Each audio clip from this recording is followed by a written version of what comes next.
Tasavvur qiling. Bundan 2000 yillar avval yashayapsiz. Atrofingizdagi atrof muhit hozirgidek emas edi. Teleskoplar, laboratoriyalar va kompyuterlar bo'lmagan. Biroq o'shanda ham bir narsa bor edi. Bu qiziqish.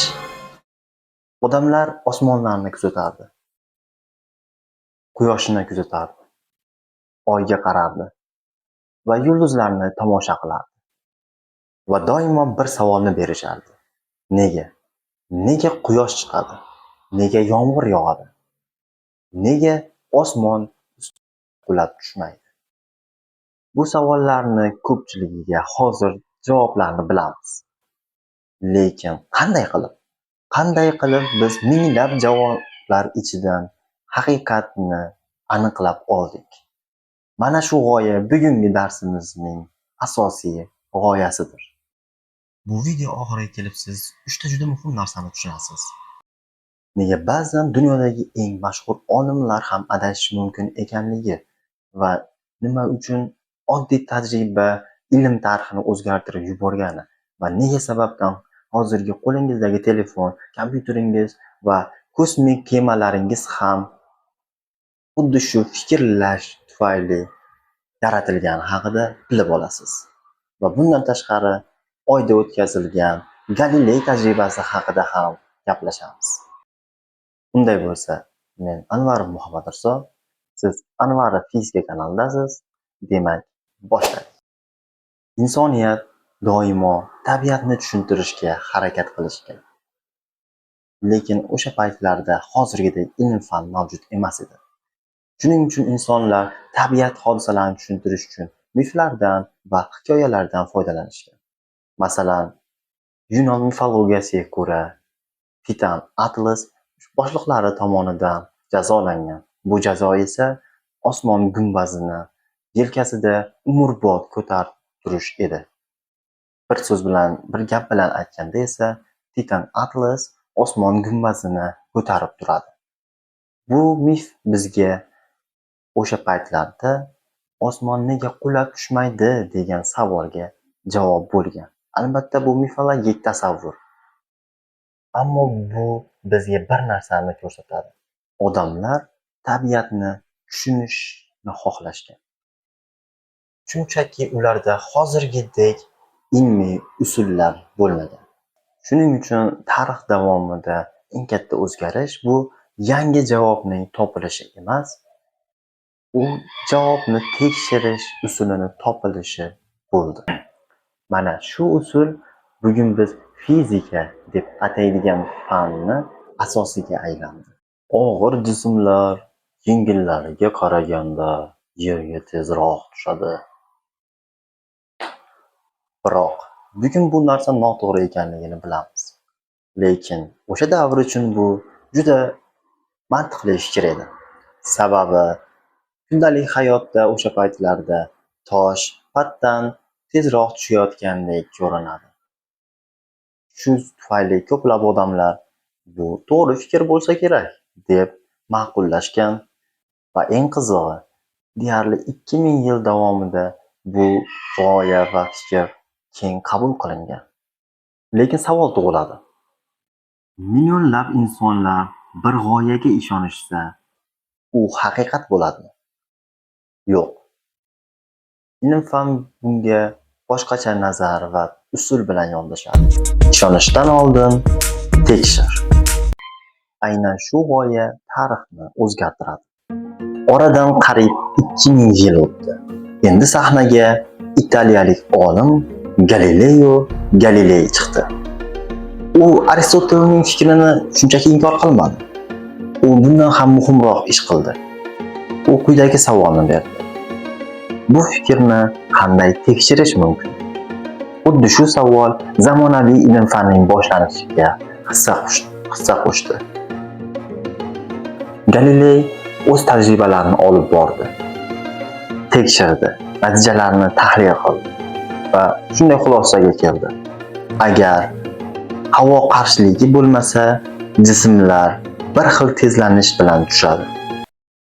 Ammo bir muammo bor edi. Yerda atmosfera mavjud va havo bor. Bu degani bu yerda havo qarshiligini nolga tushirib bo'lmaydi. Insoniyat Galileo Galiley tajribasini mukammal ravishda kuzatish uchun yana 3,5 asr kutdi. 1970-yil Apollo 15 missiyasi. Astronavt David Scott Oy yuzasida turibdi. Bir qo'lida bolg'a, ikkinchi qo'lida esa lochin pati. Oyda deyarli atmosfera yo'q, demak havo qarshiligi ham deyarli yo'q. David Scott ikkala buyumni bir vaqtda tashlaydi va ular Oy yuzasiga deyarli bir vaqtda tegadi. Bu juda qisqa tajriba edi, lekin uning ma'nosi nihoyatda katta bo'lib chiqdi. Endi sizda savol tug'ilishi mumkin. Xo'sh, Galileo Galiley tajribasini o'tkazibdi, natijalarni olibdi. Lekin biz bu natijalarni haqiqiy va aniq ekanligi, to'g'ri ekanligini qayerdan bilamiz? Javobi juda oddiy. O'lchaymiz. Aslida fizikadagi eng kuchli qurollardan biri formulalar emas. Fizikaning eng kuchli qurollaridan biri bu o'lchashdir. Chunki tabiat bizning fikrlarimizga emas, raqamlarga tayanadi. Tasavvur qiling, bu stol turibdi. Bu stol uzun ekan desam, siz ishonishingiz mumkin. Ha, bu uzun ekan. Lekin boshqa odamga, masalan, 2 metrlik bir bo'yi baland insonga ko'rsatsam, bu stol uzun ekan desam, u uchun bu stol uzun bo'lmasligi mumkin. Demak, uzun so'zi aniq emas. Agar men sizga bu stol 120 santimetr uzunlikda ekan desam, ana endi bahslashga hojat qolmaydi. Chunki istalgan odam lineyka orqali bu stolning uzunligini aniqlashi mumkin. Va mana shu narsa ilmning ajoyib xususiyatidir. Natija tekshirilishi kerak. Endi yana bir yangi tushuncha bilan sizlar bilan tanishamiz. Fizikada o'lchash mumkin bo'lgan har qanday xossa bu fizik kattalik deyiladi. Masalan, uzunlik, massa, energiya, tezlik, vaqt, harorat, hajm va kuch. Keyingi darslarimizda formulalarda shu kattaliklarni uchratishni boshlaysiz. Shuning uchun formulalardan ham ko'ra shu kattaliklarni tushunish sizlarga muhimroq hisoblanadi. Aslida har qanday fizik formula mana shu kattaliklar orasidagi bog'lanishni ifodalaydi. Endi boshqa narsani tasavvur qilamiz. Faraz qilaylik, siz Toshkentda bir tajriba qildingiz. Natijasini esa Yaponiyadagi olimga jo'natdingiz. Siz natijada uzunlikni 2 qarich yoki massani 1 qop deb bersangiz, u olim siz bergan natijaga tushunadimi? Albatta yo'q. Ilm-fan rivojlanishi uchun butun dunyo bitta tilda gaplashishi kerak. Shuning uchun bugungi kunda deyarli barcha davlatlarda C, ya'ni xalqaro birliklar sistemasidan foydalaniladi. C tizimining asosiy 7 ta birligi mavjud. Uzunlik metr, massa kilogramm, vaqt sekund, harorat kelvin, elektr toki amper, yorug'lik kuchi kandela va modda miqdori mol. Quyida esa ularning jadvalini keltirib o'tamiz. Hozircha bularni yodlab olishingiz shart emas. Keyinchalik formulalarda, masalalarda va tajribalarda quyidagi birliklardan foydalanamiz.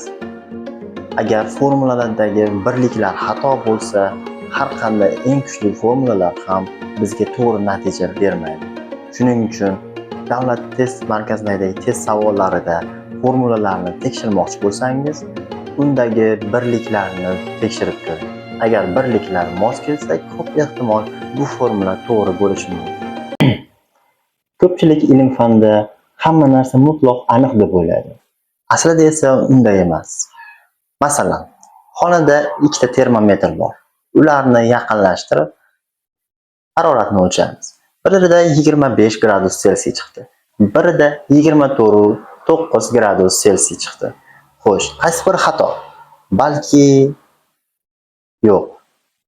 Bu yerda hech qaysi xato emas. Chunki har bir asbobning o'z aniqlik darajasi bor. Ilm-fan buni yashirmaydi. Aksincha, bu tajribani qanchalik aniq ekanligini ham ko'rsatib o'tadi.